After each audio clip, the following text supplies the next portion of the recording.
Ingat, ujianmu belum berakhir.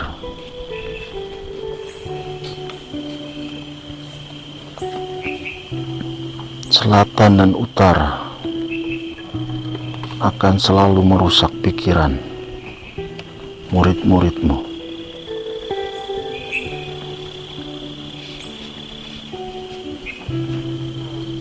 Oke.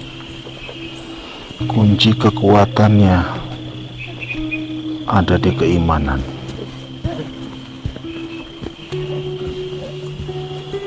Bukan siapa yang paling hebat, bukan siapa yang paling jago. Kerendahan hati dan kesejukan jiwa yang membuat kedamaian dalam kebersamaan.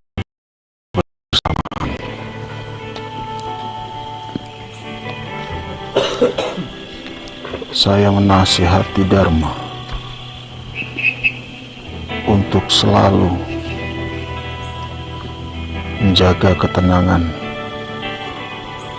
saudara-saudaranya di bangsa manusia.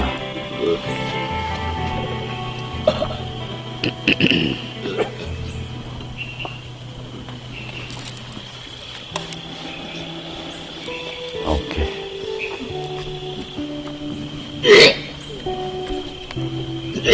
Saya terima saran Anda itu.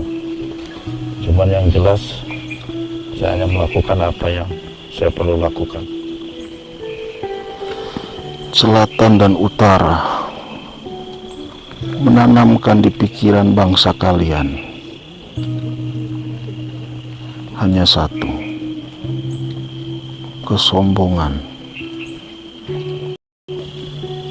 merasa dirinya paling hebat untuk menghancurkan kesatuan bangsa kalian.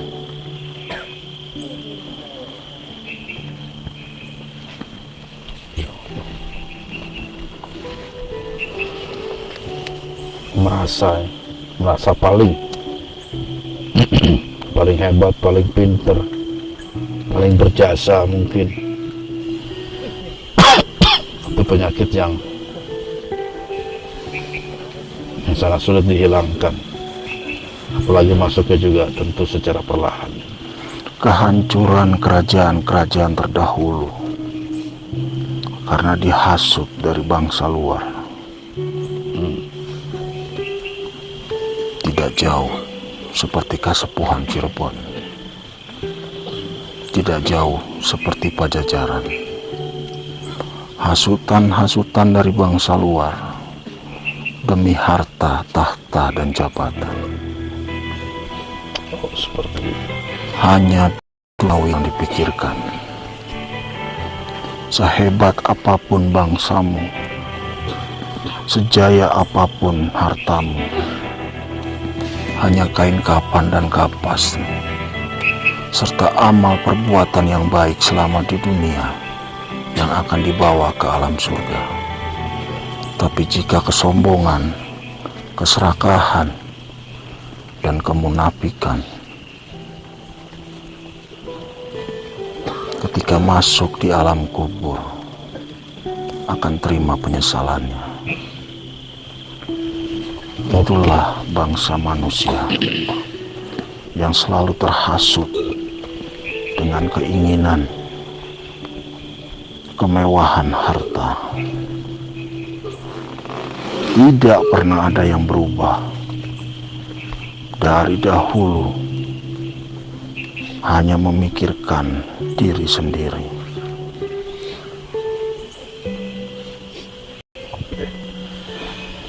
Oke, Pangeran Lodaya. Ada satu hal mungkin yang saya akan atau perlu ditanya, saya akan tanyakan. Yang pertama, kita liputan di Ciremai ini memang bukan liputan yang pertama kali. Dulu kita pernah liputan di wilayah Curug Sawer, tempat kerajaannya Bodas.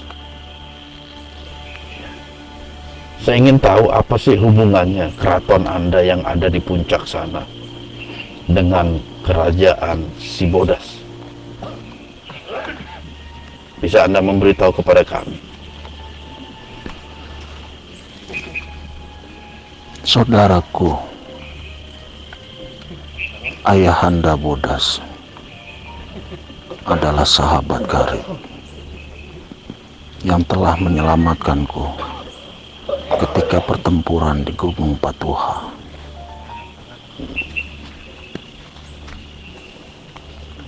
Apa maksudnya itu? Bantuan apa sih? Atau pertolongan apa yang diberikan ayahnya si Bodas itu? Kok suara jadi begini? Kenapa? Hah? Ini serat. Pertolongan apa yang diberikan bapaknya Bodas ini? Pertolongan untuk saya menetap di gunung ini. Berarti kerajaannya Bodas yang lebih dahulu yang berada di Cermes sebelum Anda. Karena Iya. memang setahu saya Anda itu bertempat tinggal di Patuha.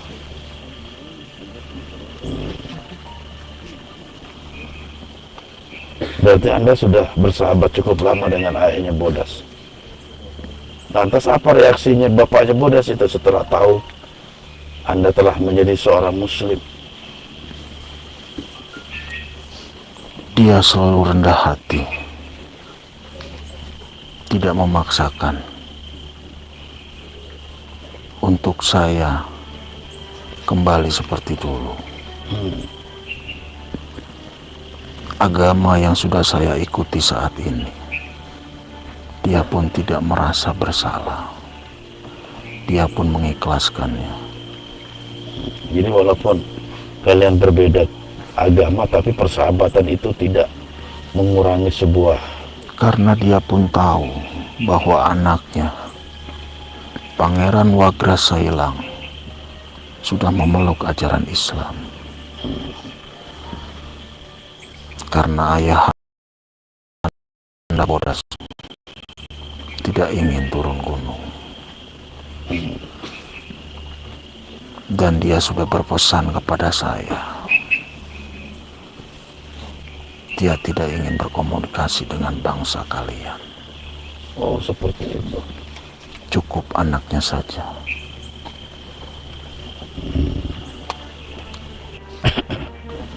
Tapi ayah Bodas tetap di Mang Bodas.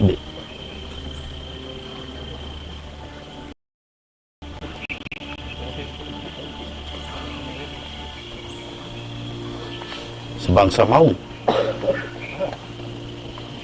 Sebentar.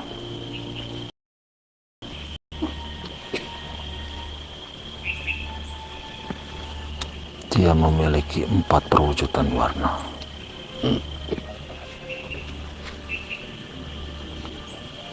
Bodas, hitam, loreng, dan merah. Wow. Luar biasa, itu bisa berubah banyak wujud. Berarti memang benar-benar penguasa utama harimau dari zaman dulu sampai sekarang adalah ayahnya Bodas dan keturunan dan para leluhurnya.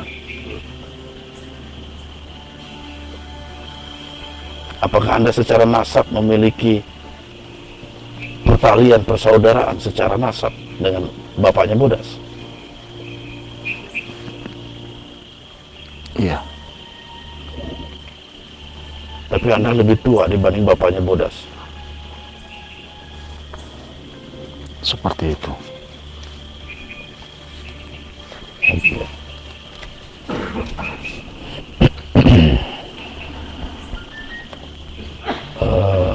Ayahnya Bodas hanya berpesan, kenapa Bodas ditugaskan di barat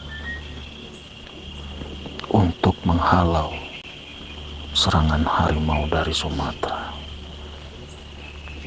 Loh, apa hubungannya dengan harimau Sumatera? Suatu saat nanti akan diceritakan.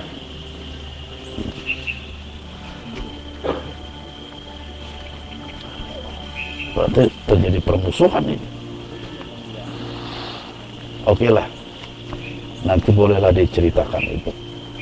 Terus yang selanjutnya yang saya tertarik memang, tapi ini memang menyangkut masalah pribadi Anda mungkin ya.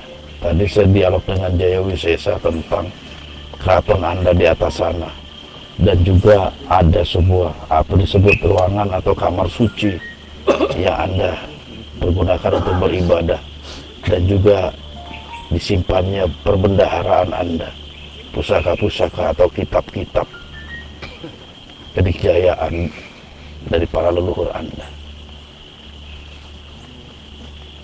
Wisesa menyinggung satu kitab yang katanya pun sangat diminati oleh Baruna, yaitu kitab sihir leluhur Anda. Apa betul? Cukup. Biarkan itu menjadi rahasia. Oke. Baiklah, kita ke persoalan lain kalau seperti itu. Kita tetap dengan kesabaran. Jangan memancing emosi. Iya, harus sabar. Wiseso itu sabarnya udah bagus. Lagi-lagi dia membuka. Oh, dia nggak apa-apa, itu cuman cerita guyonan. Kalau itu betul, kalau bohong, dia kan kita nggak tahu. Siapa tahu hanya cerita aja.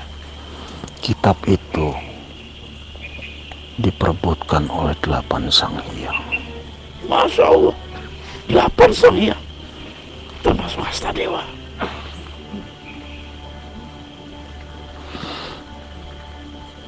Karena kitab itu pernah dibaca sama Dharma. Jaya Dharma. Belajar Dharma atau Jaya Dharma? Dharma. Dharma itu sopo? Ki Jarot. Dharma. Siapa Dharma? Belajar Cukup. Dharma. Belajar Dharma. Dharma. Dharma. Pernah dibaca oleh Dharma. Sudah cukup. Jika sampai berita ini terdengar, akan membuat kemarahan lagi. Dan Dharma bisa diculik itu. Kenapa Wisesa sangat lemes mulutnya? Bahasanya lemes. Tapi ini persoalan penting sebenarnya sih. Biasanya nggak terlalu penting-penting amat gitu. Cuman saya juga baru tahu bahwasanya di alam Anda pun ada kitab-kitab yang mengajarkan tentang dunia sihir.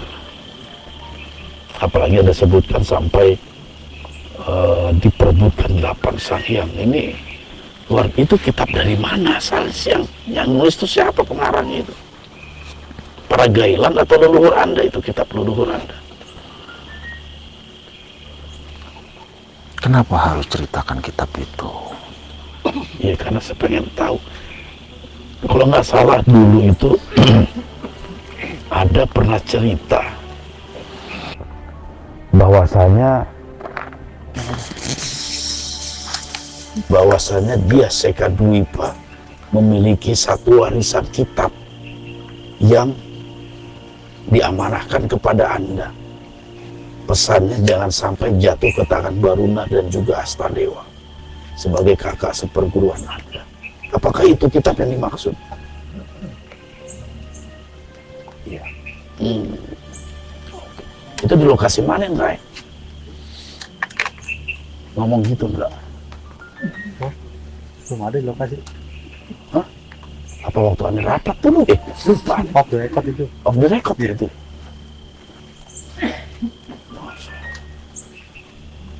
Oke lah, kita off dulu deh tuh ngomong masalah kitab. Nanti aja kita ngomong berdua. Kenapa? Mungkin ini sudah sangat. Saatnya apa itu?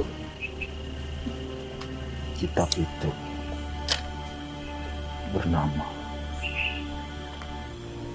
Saraska Sekta Dipaseka Dewata Kusuma. Fotokopian yang ada itu. Kitab itu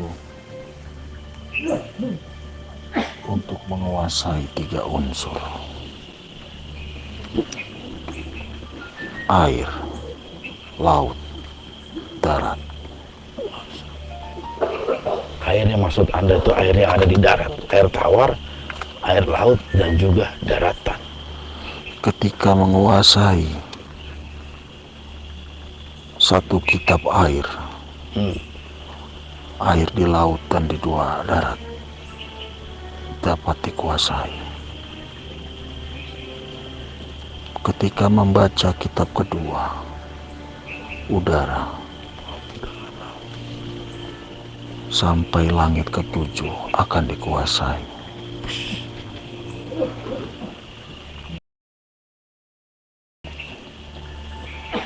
Akan menguasai sampai unsur bumi di tengah pusaran.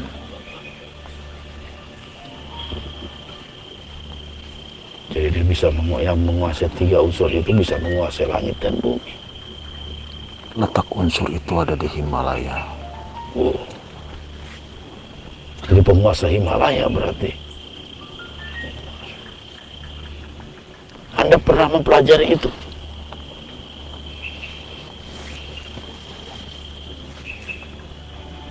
Nanti saya akan kasih tahu. Mau diajarin. Terima kasih Anda mau ngajarin saya. Siapa yang bilang akan mengajari Anda? Anda tadi bilang ya? Saya hanya akan memberitahu. Oh, bukan ngajarin. Sudah dipelajari atau belum? Tidak akan mengajari. Saya kira mau ngajarin, diberitahu maksudnya ngajarin. Itu khusus untuk bangsa kami. Oh iya. Iya saya paham itu. Karena Anda unsur api, jadi nggak dimasukkan ke dalam 3 unsur tadi. Dengan jati diri atau apa namanya, asal penciptaan Anda yang unsurnya api, berarti menjadi 4 elemen yang paling berharga di alam semesta. Oke, saya paham itu. Darat itu tanah, maksudnya unsur tanah. Unsur air, udara, tanah. Sedangkan Anda unsurnya api. Paham saya. Saya cerdas ini, cepat saya memahami sesuatu. Luar biasa. Ya, maka jangan sungkan-sungkan ngajarin saya. Itu, saya cepat nangkepnya. Memang tidak sia-sia Hasim Bahadur berteman dengan Anda.